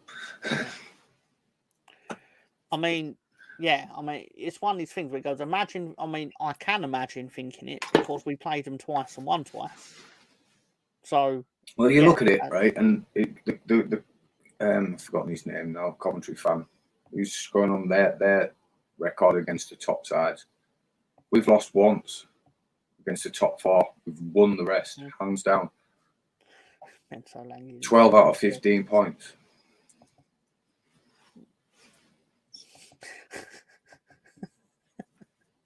I feel a bit scared. Yeah.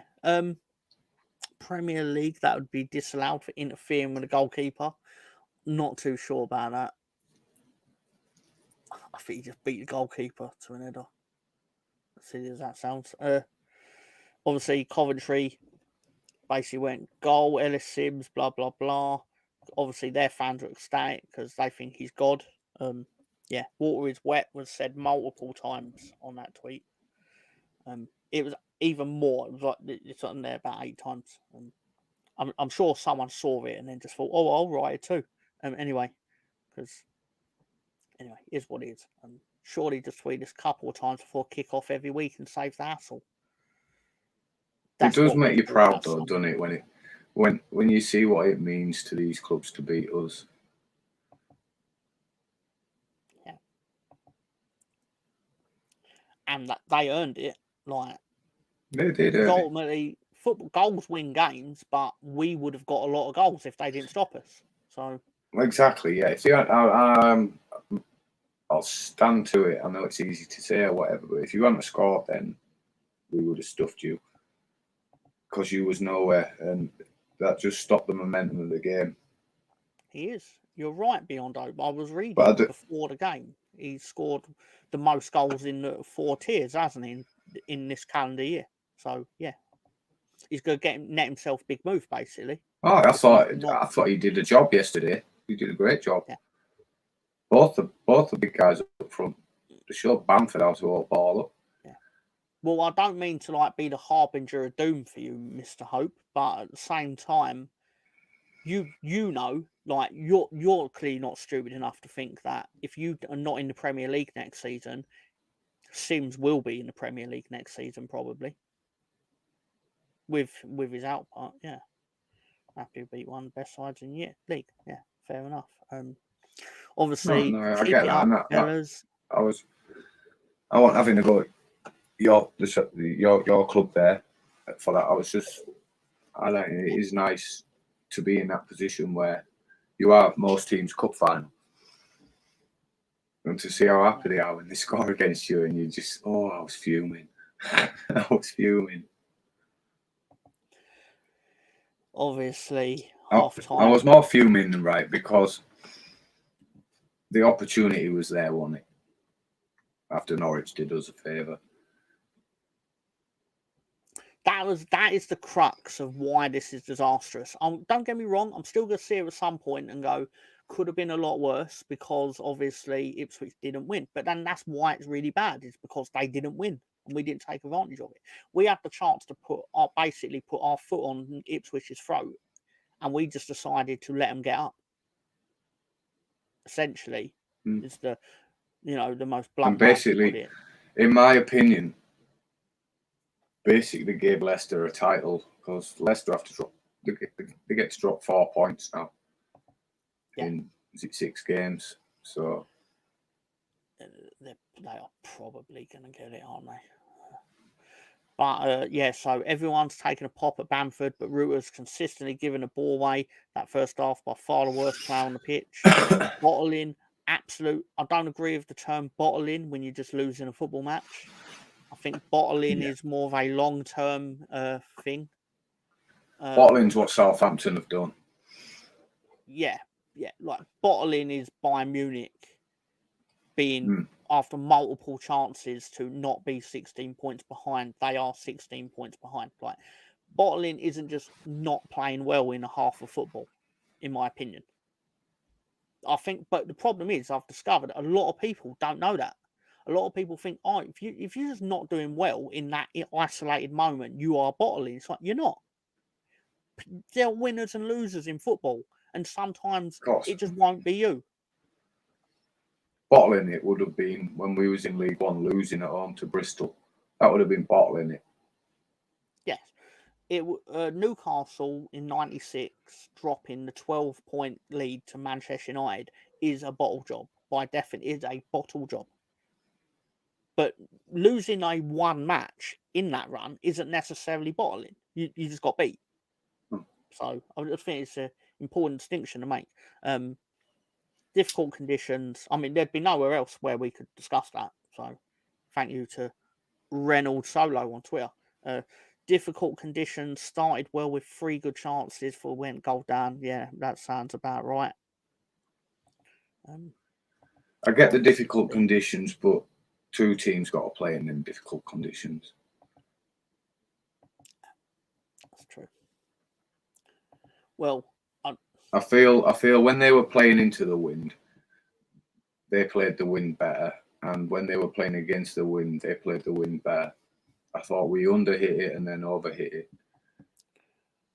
All right. Whereas they played the wind better. So, but that being said, Mr. Ben, we come out in the second half and we have free kick. Fury.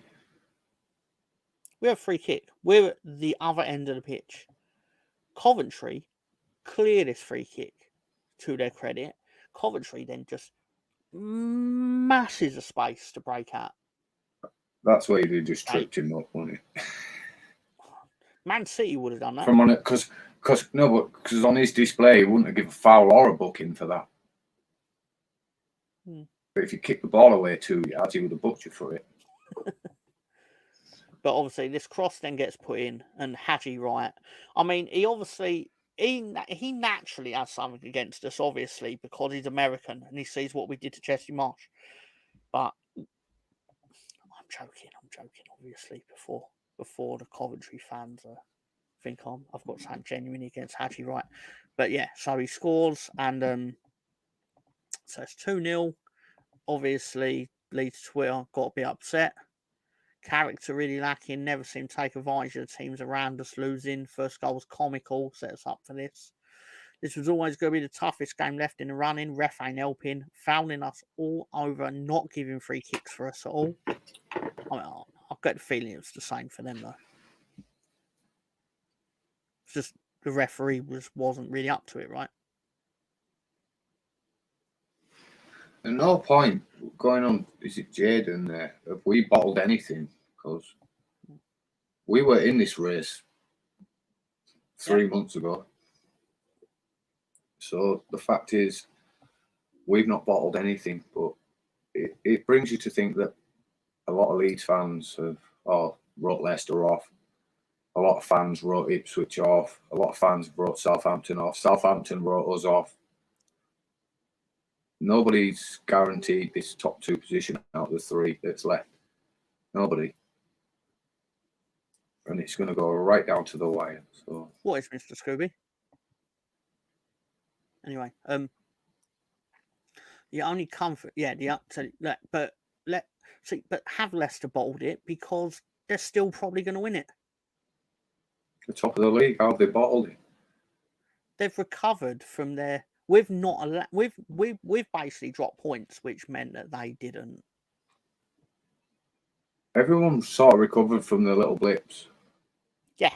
Except Southampton, who sort of did and then went back on it. But yeah, they're dead and buried for the top 2. Southampton, guaranteed dead and buried, because too much needs to happen above them for them to. They can win all their games, but they're relying on other teams to fuck up. The top 3 is not written yet. See, like you may have gathered, but we don't just do this for Coventry. We tend to look at what all the other teams say during the games, and like he's saying the thing that stood out to him was the speed with which our fans turned on the team. And that expectation is high in your fan base. That surprised me. I often find that the people that tweet live and the people that turn on the team are the people that are just looking for attention. Yeah. I genuinely think that the overall feeling of Leeds fans is we're still in the race. We are turning on the team. Obviously, we were disappointed yesterday, but we shake it off and go again. I just feel that you get a lot of toxic people online that just do that for that reason. No, your upside down emoji did imply to me you probably were joking. It was just more, I didn't know what I'd actually said initially anyway, or whatever. I'll always forget what I was saying like 4 seconds after I said it. Anyway, but what Ben's saying was exactly right.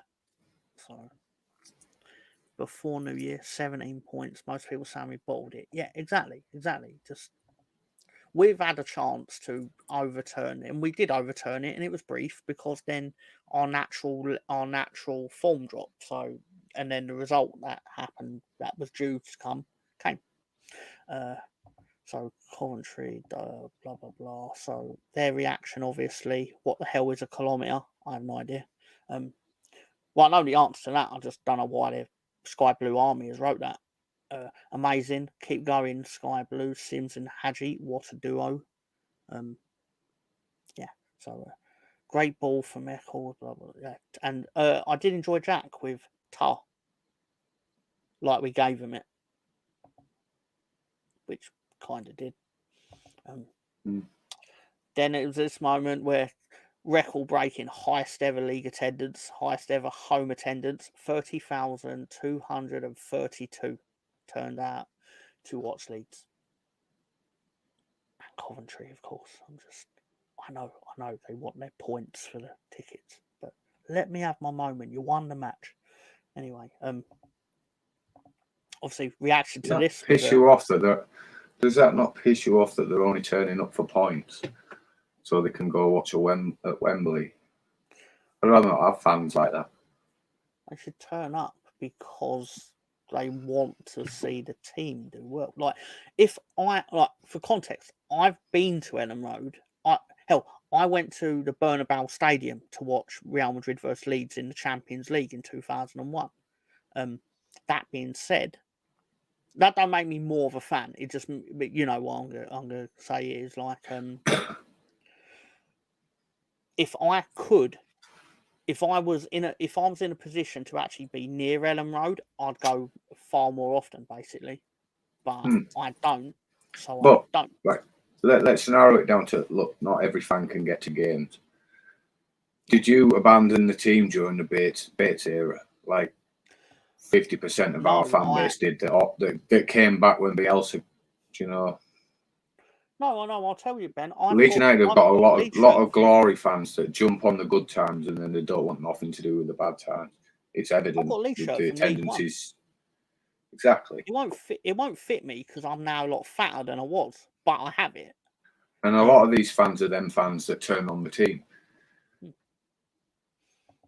spoof hesitant, and Sims and Audrey, we're used to total collapse and strong positions. Yeah, that's kind of where I go. Like, I don't want to say I'm expecting it, but you know, like when you've been disappointed so many times that you just you wait for the hammer to drop as such. You've got two horses, you need to ride. The good is knackered, one is right as rain. Which one do you ride?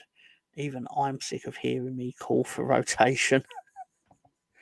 Every club has fans who want the glory and not the grind, no different. It's true. It's true. Yeah. Because obviously you didn't have 30,000 turn up when you were in League Two, did you? Like, with respect here. Because the fact is your record attendance happened yesterday, not while you were in League Two. But obviously Leeds went cute. Question, is that just a record at that ground or was you a bigger one at Highfield Road? I imagine because most clubs, their record attendance always tends to be in the era where you had standing allowed. Yeah. Like Leeds, obviously, is like the 50-odd thousand. I think it's 57,000 against Sunderland, something like that.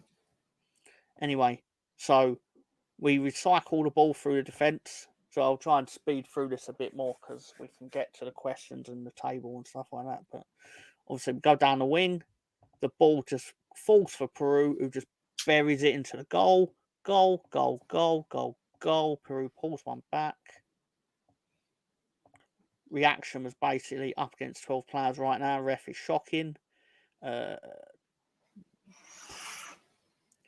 tips and Matteo Joseph for grinding instead of not giving up on it. That's what Ben was saying earlier. I don't feel that we was up against 12 men. I just feel that he was non-existent both sides. Yeah. He was just useless referee. I don't know what beyond hope thought, to be honest. Yeah. I just thought the two bookings that they did get were not bookings. That's not kicking the ball away. Bit pedantic, maybe, but thank you, Jess. I just don't like them refs that just flex I'm in charge and they just pick what they're petty about. Referee to the rules of the game, like you're supposed to do. Yeah. No, don't you interpret your interpretations of the rules. The rules are the rules. And I'm a massive hater of this, right? When you get a free kick in the middle of the pitch, why don't they send him 10 yards? Because that's the rules. They'll let him stand 3 yards blocking the ball. I'm sorry. There's a booking. The rules. Yeah, no. Yeah, you're right. Interpretation of the rules is a silly saying because the rules are the rules, and that's it. As I suspected, Highfield Road in the times of safe standing. So, yeah. Obviously, all seated stadiums changed all that. Plymouth fans have started fighting each other. Surprised that lizard people, navies versus locals. So obviously, Ruta stopped shooting. Fark lost this game with subs as usual. Always too late to change when his team's not working. If he plays Bamford next one, it means he's got no clue. No surprises there. Bamford off Joseph and Piru on. Coventry. Basically, thanks for that, Coventry. Yeah, it's another question. Why do you have an elephant in your badge?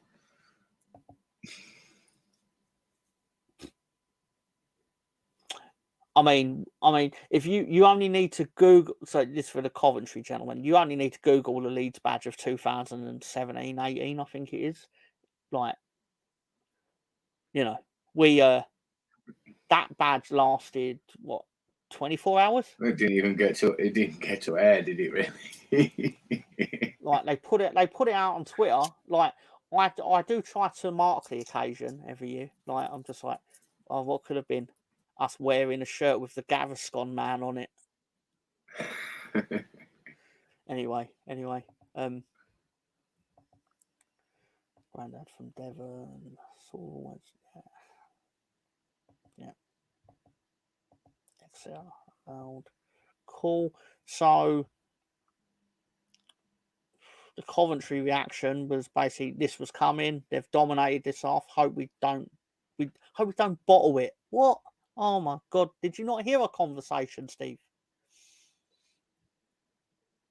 In the past. Anyway, don't sit back. Keep going at them. Never do it the easy way. Dig deep, please. 2-2 incoming, guaranteed. Or I've got some news for you, sir, Mr. Henderson. Poor that. Obviously, we didn't really. I was about to say nothing really. That's not true. Piru had a big chance, and it didn't go his way. He should have done, but it didn't. That's football. He should have put his laces through it.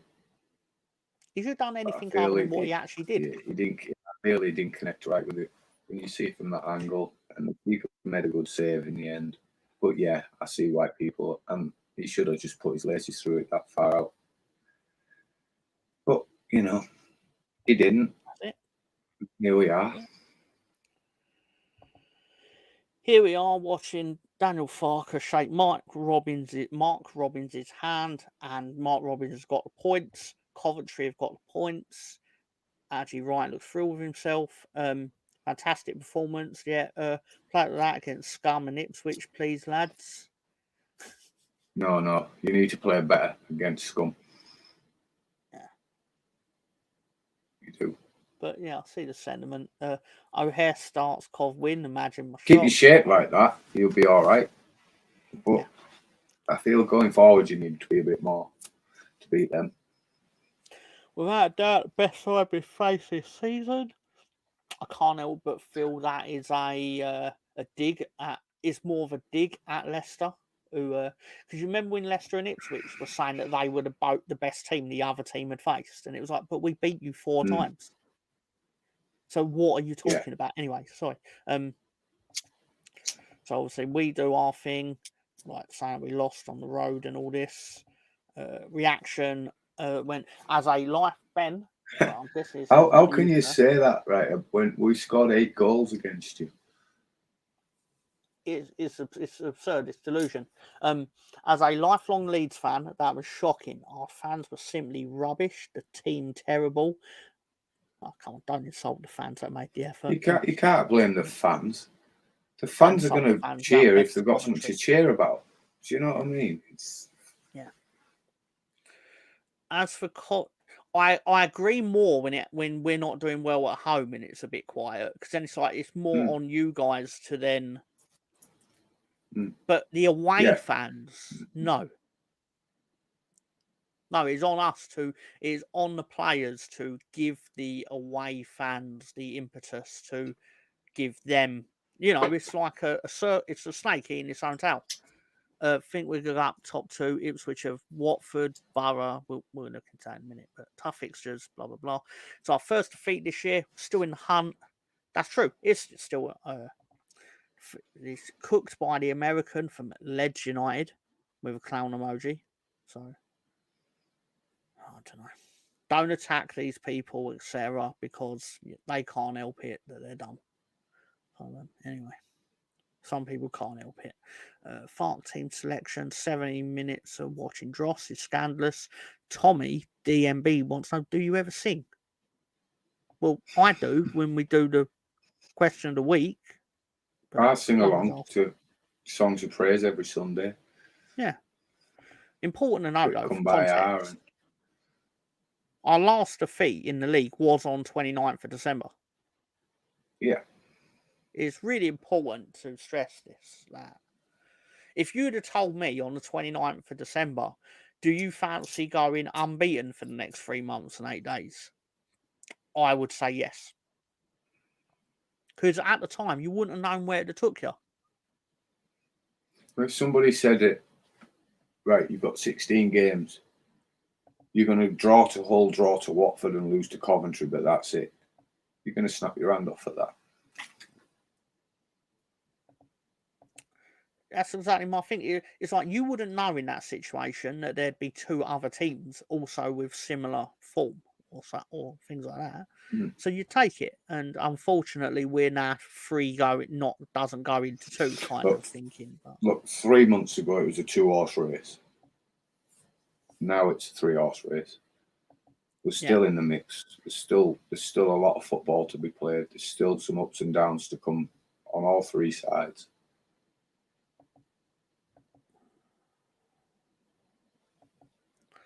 And it's just on to Tuesday, and you've got to move on. But I do feel that it just needs a little shake up somewhere, whether it be up top or I feel Ampadu looks tired. Stale. Yeah, are they tired and stale? Do you think? Like teams are starting to know what they're going to get come to their doorstep.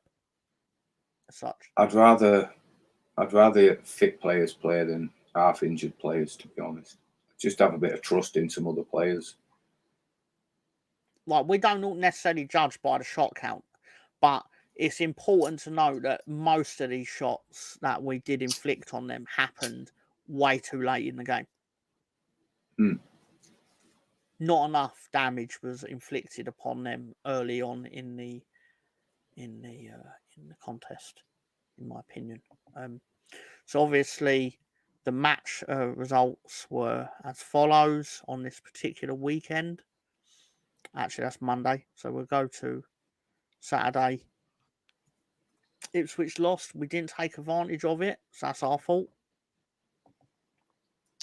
It's a lot of regeneration. Oh, they're discussing Coventry. That's pretty cool.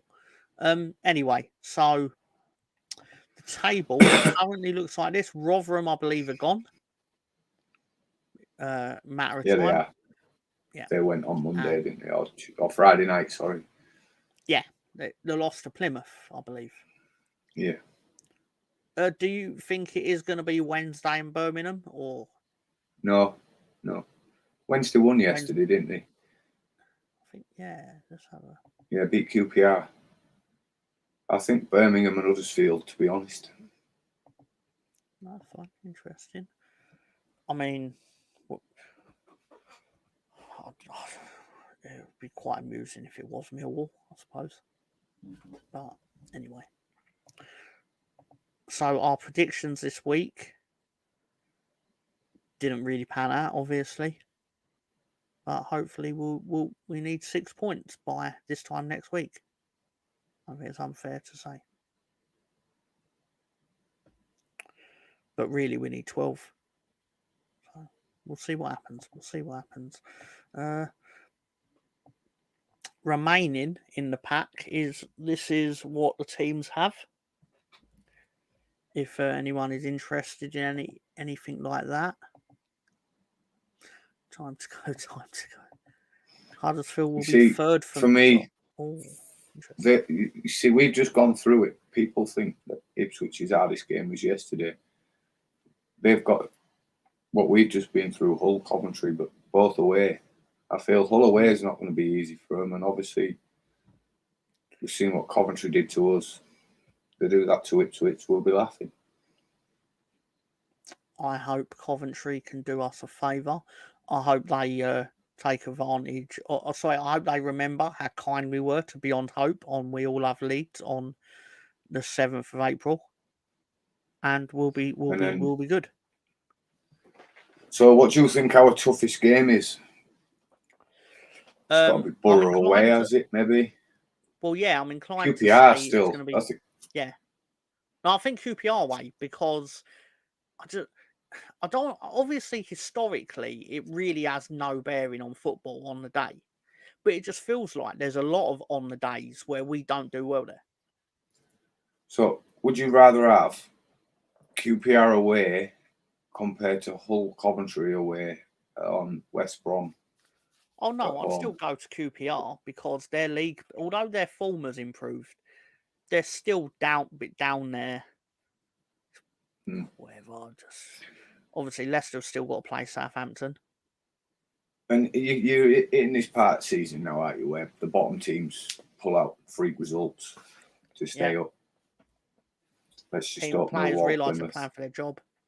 Yeah, Let's just hope Millwall and Plymouth and Blackburn can do that for us. Yep. It's time for one of my favourite segments of the week. It's time for Wanker of the Week. Live in studio. We're not in studio. The Wanker of the Week is... I've forgotten his name now. Slim Pickens. Yeah, Is it it's Mavi? the Leicester twat that's got... That's him. It's gorgeous. A bit lazy, really, this one, but I didn't want to pick a referee again. That's even lazier, but this twat ruined it for us in the 89th minute. So for that, and I found a lovely little picture because I knew Tom was going to cut it off right there. I hope I was going to say, I hope I got the line right. I hope. He's perfect. He's going to try and strike oil. Let's just say. Obviously, in Leicester, he's the hero of the week. Yeah, but a lot of things happen in Leicester, so I wouldn't want to. Anchor of the week. Guess that's my cue to leave. No, you've been perfectly fine.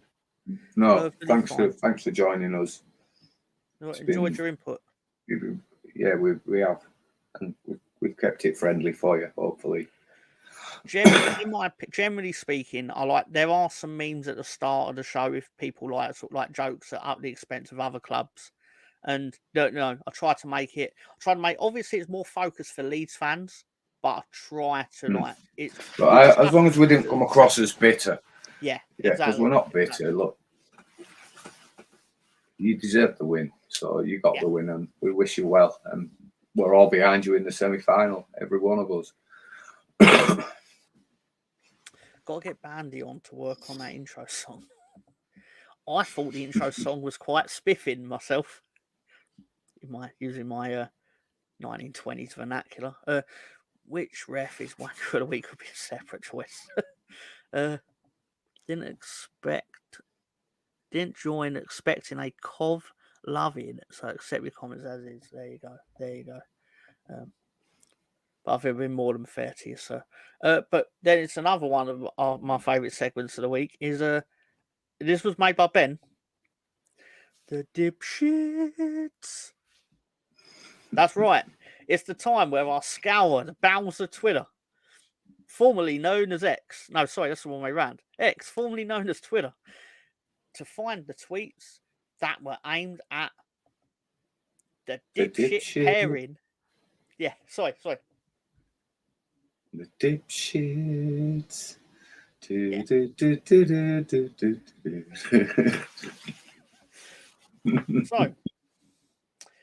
LP9 says Andy Hinchcliffe is a terrible co-commentator. Sky Sports consistently give him games and he ruins every single one. I'm sick of shit pundits like Andy Hinchcliffe. I'm tired of moronic pockets of space. I couldn't give a wank what Mike Dean thinks about anything or shit clothes. That man made so many. I have the one with Andy Hinchcliffe in it, but he was basically going in on Sky in general because it's fucking shit. Anyway, what? Andy Hinchcliffe with dog shit, says Cornish Leeds. Chris G. Not a clue. Said a player played well and looked lively before coming off. He was shit. Don Goodman and Andy Hinchcliffe need to be on Premier League commentary duties. Too good for the Championship. Sam Graham, who's obviously blind and deaf. Apologies if he's not, but come on now. I think he was being sarcastic. No, I was going to say there's another, but it doesn't always come through, to be fair. But I also was going to accuse Sam Graham of being, I believe they call it a sock account for Don Goodman or Andy Hinchcliffe, where they're just writing about themselves. Like, oh yeah, Andy, don't forget to write my name down when you praise yourself. Anyway, what? It sounds awfully similar to Question of the Week. The episode where Homer's looking cane toads is superb. There's some great stuff on that show. So My last one for Hinchcliffe was can't wait for Norwich City versus Ipswich, Upper Town. Sky Sports, can you try to not ruin it by allowing Don Goodman or Andy Hinchcliffe too much airtime? Fed up listening to their constant could have and should have nonsense. That's what they do. That's what they do. Saying that though, more importantly, any chance Sky Sports can stop putting Alan Smith on Arsenal games? That was the most, he's wrote this wrong, that was the most biased comms I've seen on Sky for a while. And I'm subjected to Don Goodman most fucking weeks. Yeah. Jeff Stelling said Brighton versus Arsenal had ex-Arsenal co-commentator and both pundits are ex-Arsenal. Maybe next time Sky should be a bit more balanced. It is like using me on a Hartlepool game. To which Rob said, they do it all the time. Gary Neville on Man U games, Jamie Carragher on Liverpool games. Weirdly, they always stick ex-Mackham Don Goodman on when we, Newcastle, play. Of course they do. It's Don Goodman. Clicked on the Don Goodman trend, struggling to find a nice word about the bell end, to be honest. I love you, Chris Bookers. A highlight of my day, calling Don Goodman a cunt. Apology if anyone's offended by that word. I was just reading what was written. And these three were all in the line, so I just thought, I'll use all three. Please take Don Goodman off Ipswich games for the rest of the season. He's genuinely dripping wet for them and is so biased it's painful. Ref made a great decision not giving Sargent the foul, but Al Hamadi was unlucky not to get the foul.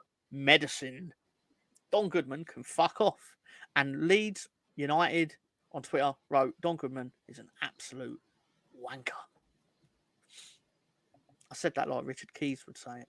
Anyway, wanker. Anyway, Lee Dixon's great commentator. Lee Dixon. Oh, I suppose I have to come in with staunch Scottish accent then.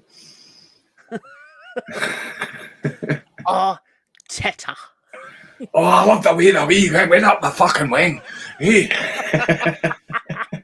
Anyway, so it's time, before we end the show, it's time for the Mr. Tom, back to the predictable Question of the week. Why did it sound the same, Mr. John? This week's question. I wonder what it's going to be. Name these 11 players who have played for both Leeds United and Hull City. I'm going to say Coventry would be a lot harder, wouldn't it? I think we did Coventry earlier in the season. It could be when they were at Ellen Road. We definitely didn't do Hull because I checked the week that we actually played at Hull and we did not do them. I think we did the other team we played that week. Again, to be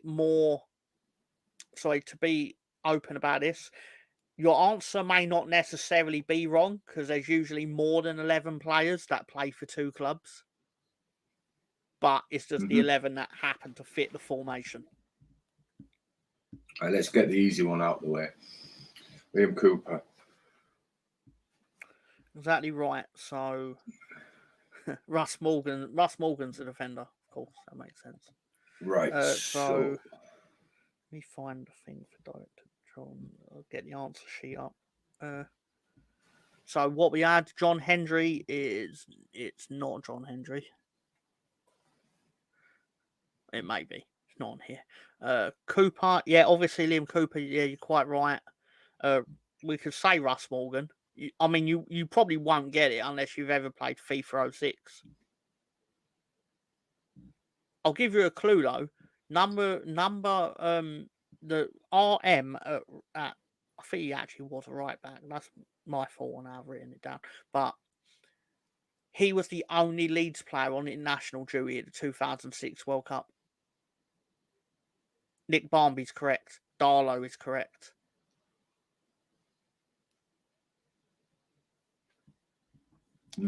Unfortunately, not Mr. Scoobs. I mean, it's very obscure, RM, to be fair. But I always just put him up. Yep. It's got it. I'm still stuck on the... Rui Marquez. I'm still stuck on the LC left back, right back. He played on Monday. Louis Coyle. There you go. Dickhead. Right, moving on. So we've got Nick Barmby. We have got Nick Barmby. So we're missing one defender. Obviously, 2 midfielders, and none of the strikers have been discovered yet. Thank you, Jess. Jess Talks Football. There's some good stuff over there. Eddie Lewis wanted he was a winger, wasn't he, Eddie Lewis? He was, but Eric Leshai, I think it's pronounced that way. Lehigh, isn't it? Lehigh, yeah. Oh, Lehigh then. Oh, fair enough, fair enough. It's the J at the end is a bit odd, but yeah, I mean it's his name. So you've got the defenders of Louis Coyle, obviously played for Hull this week. Liam Cooper, who is Hull's biggest Scotsman, some would say. Eric Lechai, and Manuel Rui Marquez. And yes, Robert Snodgrass. Robert Snodgrass. Yes. Pat Sharp, 100% correct.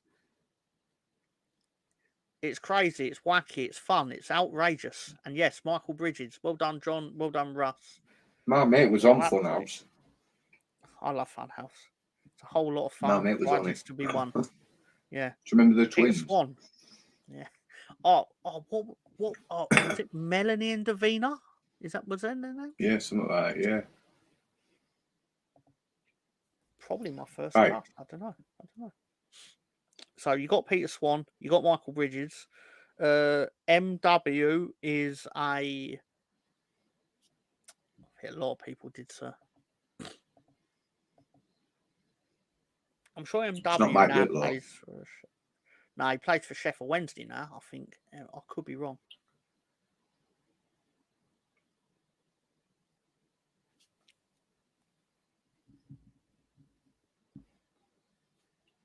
Obviously, CS is still on the board. Clue on CS. I could be wrong. I think he scored. No, I don't think he had a great spell with us. I know there's a story about him. No doubt he's been discussed on the square ball.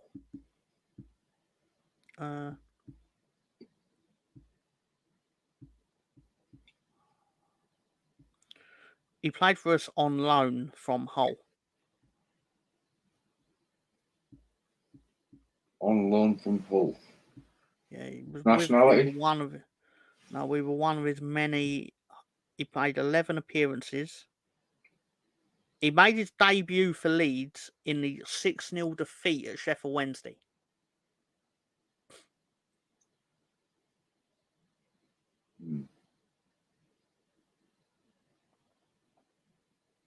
What's Somerville on loan there?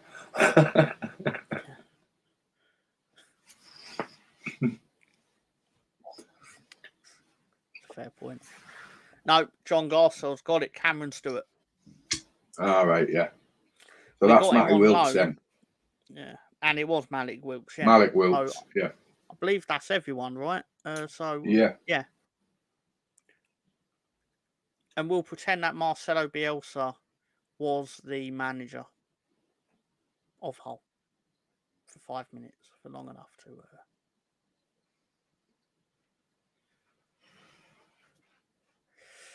Oh, good. Scoobs. Oh, Mr. Scoobs. No problem. Yeah, it was Cameron. Fuck it, we'll say Mick Bates as well. Yeah, so that is it for another week. Another Mr. Tom question of the week. His name's Terrify Windsor. There you go.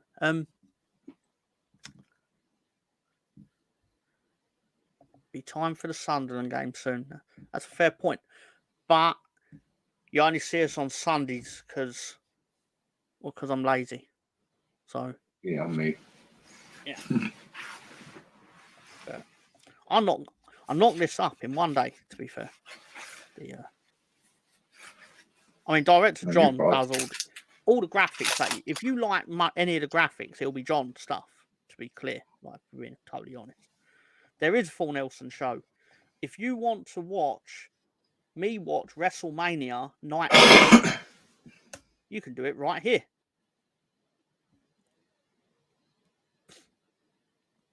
I don't expect anyone to because it's midnight and I'm just going to sit and eat chicken anyway, so it doesn't matter. But have you got your wings? I've got some wings, but I'm just. I've also got cake. What flavour? It's like a Victoria sponge. That's lovely stuff. Yeah, it's delicious. It's truly delicious. Anyway, If you want to watch Tom eat cake, there you go. Right, I've got something for that, Russ. It's amazing. It's amazing. But no, cheers for that. Cheers for all the positivity, people. It's great stuff. It's been a good, fun show tonight, in my opinion.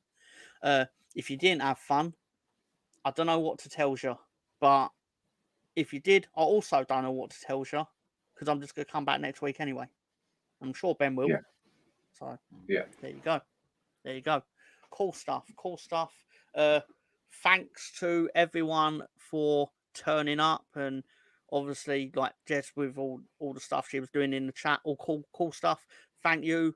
Thank you to Director John. In fact, got something for Director John right here. Thank you to Director John. So love Director John and the work and effort he puts in. Finger the Duck says hello to all of you, but mainly to Scoobs, his #1 fan. So you've earned that, Scoobs. So there you go. And thank you to Beyond Hope for joining us. Yeah, no problem, no problem. Obviously, feel free to ever drop in another time, although I don't know if we'll be playing you again. Don't mean to sound arrogant when I say that, but yeah, genuinely good luck. Good luck for the playoffs, unless we happen to be in it. But even still, there's no reason for me to be rude about it, so good luck either way. Suppose it should be logical time where we just play ourselves out, really. Which is yeah. So of course, 9 minutes past 11. Oh, okay. 2 hours, 10 minutes. Have a good night, everyone. Take care. Good night, everyone.